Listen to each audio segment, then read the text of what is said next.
आखिरत में अगर वो आपका गिरेबान पकड़ेगा तो उस वक्त दे सकोगे। ਭਲਾ ਇਸ ਤਰੀਕੇ ਨਾਲ ਵੀ ਹੁੰਦਾ ਕਿ ਬੰਦੇ ਨੂੰ ਹੌਸਲਾ ਦੇ ਦਈਏ ਨਾ एक टुटे दिल वाले नू, या एक दिन उन्होंने कहा चलो मड़ा आप हमारे साथ चलो, पैसा लेके देता है आपको, मड़ा जाओ जो होता है कर लो, हम पैसा नहीं देगा, आपने हमारे साथ ज्यादती किया, हमें रेट ज़्यादा लगाया। तो मैं बड़ा परेशान होया, बड़ा हैरान होया कि हाई साहब ने केड़ी गिद्दड़ सिंगी संघाई है जाके पिछे कमरे च कि जेड़ा बंदा एकदम वो पैसे देन ते। बिस्मिल्लाहिर्रहमानिर्रहीम। दोस्तों अस्सलाम वालेकुम। अल्लाह ताला तुहानू सारे दोस्तां नू सेहत और तंदुरुस्ती वाली लंबी जिंदगी दे रहे और तुहाडी जिंदगी दे विच हमेशा खुशियां ही खुशियां होण। दोस्तों साडे चैनल उत्ते जिहड़े नवे दोस्त आए ने उन्होंने अगर साडा चैनल सबसक्राइब नहीं किया तो उन्होंने अगे गुजारिश है कि वो साडा चैनल सबसक्राइब कर लैन और घंटी दे बटन भी दबा दें ताकि साडी हर नवी आने वाली वीडियो का नोटिफिकेशन उन्हां तक पहुँच सके। तो दोस्तों अज मैं एक कौम के बारे च गल तुहाडे नाल शेयर करनी चाह रहा। वो इस वजह तो करनी चाह रहा कि मैं मेरे नाल ये गल बीती भी है, समझी भी है और उस कौम के लोगों के विच मेरा कुछ अरसा गुजरिया भी है, जिस दी वजह तो मैं ये गल तुहाडे नाल शेयर करनी चाह रहा। और जिन्हां दे नाल असीं मुस्तकिल रह रहे हैं अपनी कौम के नाल, अपने भरावां दे नाल, अपने भाइयों के नाल, अपने महल्लेदारां नाल, अपने शहरदारां नाल, उन्हां च ते जिन्हां दा जिक्र कीता है कि उस कौम दे विच भी थोड़ा जिहा अरसा गुजरिया, किन्ना फर्क है, किन्ना डिफरेंस है। तो दोस्तों जिहड़ी कौम के बारे मैं जिक्र करना चाह रहा उन्होंने मैं बाद ज़रा तुहाडे नाल जिक्र करांगा। पहले अपने जिहड़े करीबी लोग ने जिन्हां दे विच साडी सारी जिंदगी गुजरी उन्हां दे रवैया के बारे च थोड़ी जी गुफ्तगू कर लैना वा ताकि तुहानू अगर फ़र्क महसूस होवे तो ज़्यादा समझना ना पवे, ज़्यादा सोचना ना पवे।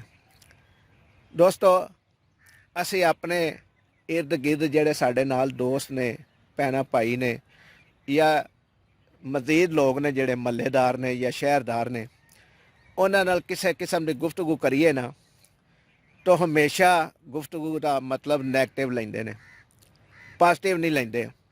इंसान ने अगर 99 नेकियां कीतियां ने तो एक नेकी अगर उन्हां कोल नहीं हो सकी तो वो एक नेकी नू पढ़ के उस अपने भाई नू, दोस्त नू, महल्लेदार नू, शहरदार नू इन्ना को रगड़ा देंदे ने कि वो अगों वास्ते कोशिश ना करे कि नेकी करनी है। क्या ऐसा ही नहीं हो रहा साडे मुआशरे च? कमेंट सैक्शन ये बारे च अपनी राय जरूर दिया जे, क्योंकि मैं एक सोशल वर्कर हाँ। मैं हर वक्त कोशिश करना वा कि किसी की हिम्मत हो जाए, किसी का भला हो जाए। अगर कम अज़ कम भला नहीं कर सकता तो कम अज़ कम ओदी दिल जो ही तो करा, उन्होंने हौसला तो दिया। भला इस तरीके नाल भी हुंदा कि बंदे नू हौसला दे दईए ना एक टुटे दिल वाले नू या परेशान हाल नू, तो ओदी हौसला देने दे नाल अगर परेशानी का हल निकल आवे तो ओदा भी अल्लाह ताला अजर दिंदा है। हुण ते रमज़ानुल मुबारक का महीना चल रहा है, ये विच ते एक नेकी के बदले 70 नेकियां मिलनियां ने। एक किड्डी खुशकिस्मती है साढ़े वास्ते। और दूसरी गल ये वे कि असी अगर नेकी की दावत किसी को दईए ना तो ये कह के जुटला दिंदा कि छड्ड तैनूं किहड़ा बहुता इलम है, या तैनूं बहुता पता है, या तू बहुता आलम बन गया, या तू बहुता मौलवी बन गया जिहड़ा तू सानूं गल्लां समझा रहा। वो नज़रअंदाज कर दिंदा है हर उस गल नूं जिहड़ी उहनूं समझाउण दी नीयत नाल कीती जांदी है।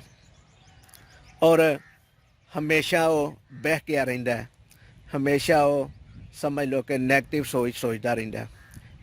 ते दोस्तों जिहड़ा मैं दस्सिया कि उस कौम दे विच भी थोड़ा जिहा अरसा गुजरिया, उस कौम का भी जिक्र करदे आं। वो कौम है पठान। कराची शहर दे विच मैं रहिंदा सां, उत्थे मेरी दुकान सी दरियां दी, ते बनारस बाज़ार दे विच मैं रहिंदा सां, दुकान सी मेरी। और बनारस बाज़ार जिहड़े ना तकरीबन 90% पठाना दीयां दुकानां ने। एक दफ़ा ऐसा होया कि मैं बनारस तो इलावा दूजे समझ लो कि इलाकिਆਂ ਦੇ ਵਿੱਚ ਵੀ दुकानां ਦੇ ਉੱਤੇ टेंट सर्विस ਦੀਆਂ दरियां उधार दे ਦਿੰਦਾ ਹਾਂ। ਤੇ ਇੱਕ ਪਠਾਨ ਨੂੰ मैं उधार दिता ਤੇ ਉਹ ਮੈਨੂੰ ਪੈਸੇ ਦੇਣ ਤੋਂ ਪਰਹੇਜ਼ ਕਰਦਾ ਸੀ। ਮਤਲਬ ਸਿੱਧਾ ਕਹਿ ਦਿੰਦਾ ਸੀ, ਜਾਓ ਮਾੜਾ, ਹਮ ਪੈਸਾ ਨਹੀਂ ਦੇਗਾ, ਜੋ ਕੁਛ ਹੋਤਾ ਹੈ ਕਰ ਲਓ। ਤੇ ਮੈਂ ਬੜਾ ਪਰੇਸ਼ਾਨ ਹੋ ਜਾਂਦਾ ਹਾਂ। ਫਿਰ ਬਨਾਰਸ ਬਾਜ਼ਾਰ ਦੇ ਵਿੱਚ ਜਿੱਥੇ ਮੇਰੀ ਦੁਕਾਨ ਸੀ, ਉੱਥੇ ਇੱਕ ਹਾਜੀ ਸਾਹਿਬ ਸਨ, ਹਬੀਬੁੱਲਾ ਨਾਂ ਸੀ ਉਹਨਾਂ ਦਾ, ਹਾਜੀ ਸਾਹਿਬ ਦਾ। ਉਹਨਾਂ ਨਾਲ ਮੈਂ ਜ਼ਿਕਰ ਕਰਦਾ ਸਾਂ ਅਕਸਰ ਕਿ ਹਾਜੀ ਸਾਹਿਬ, ਤੁਹਾਡਾ ਬੰਦਾ ਜਿਹੜਾ ਨਾ, ਤੁਹਾਡੀ ਬਰਾਦਰੀ ਦਾ ਪਠਾਨ ਭਾਈ, ਉਹ ਮੈਨੂੰ ਪੈਸੇ नहीं देता। एक दिन उन्होंने कहा, चलो मड़ा आप हमारे साथ चलो, पैसा लेके देता है आपको। मैं उन्होंने नाल चला गया हाजी साहब के नाल।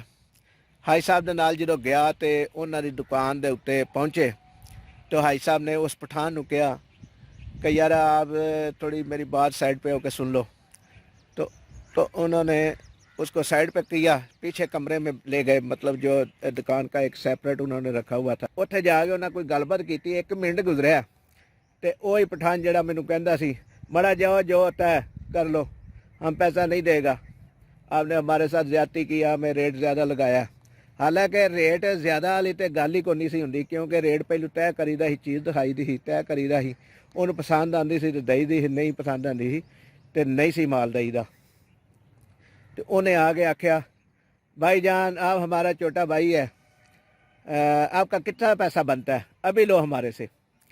तो मैं बड़ा परेशान होया, बड़ा हैरान होया कि हाजी साहब ने केड़ी गिद्दड़ सिंगी संघाई है जाके पिछे कमरे के जड़ा बंदा एकदम वो पैसे देन ते एग्री हो गया और बड़ी इज्जत भी करन डा पिया।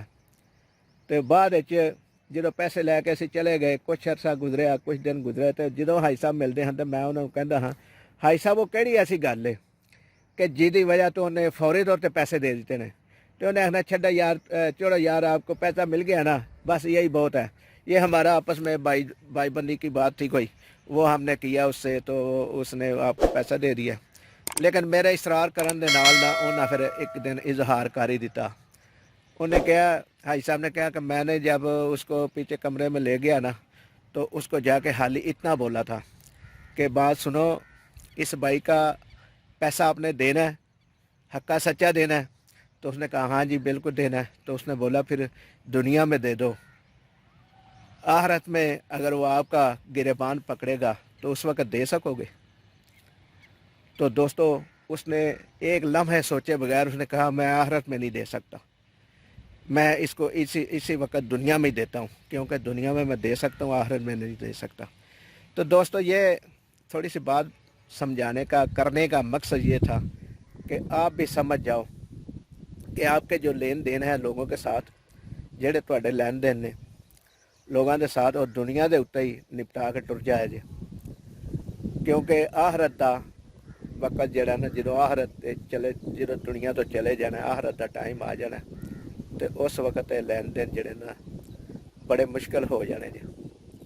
दोस्तों गल चंगी लगे तो पल्ले बन्निया जे, ना चंगी लगे तो वो तुहाडी मर्जी है। मेरे तक जिहड़ी गल सी, मेरे ज़हन च जिहड़ी गल सी, वो मैं तुहाडे नाल शेयर कीती है और समझाने की भी कोशिश की है कि दुनियादारी के जोड़े मामला ने वो दुनिया तो निपटा के चले जाओ तो बेहतर है, वरना अगे की जिंदगी तुहाडी खराब हो सकती है। उसदी वजह तो तुहानूं मुश्किलात हो सकदियां ने, जिहड़ी जन्नत तुहानूं मिलनी है उहदे च रुकावट पै सकती है। दोस्तों गल अच्छी लगे तो वीडियो नूं लाइक करिया जे, शेयर करिया जे और चैनल नूं सबसक्राइब करिया जे, और कमेंट सैक्शन एक कमेंट लाजमी करिया जे ताकि सानू तुहाडी राय दे बारे च इलम हो सके। जिउंदे रहो, वसदे रहो, अच्छी अच्छी सोच पैदा करते रहो।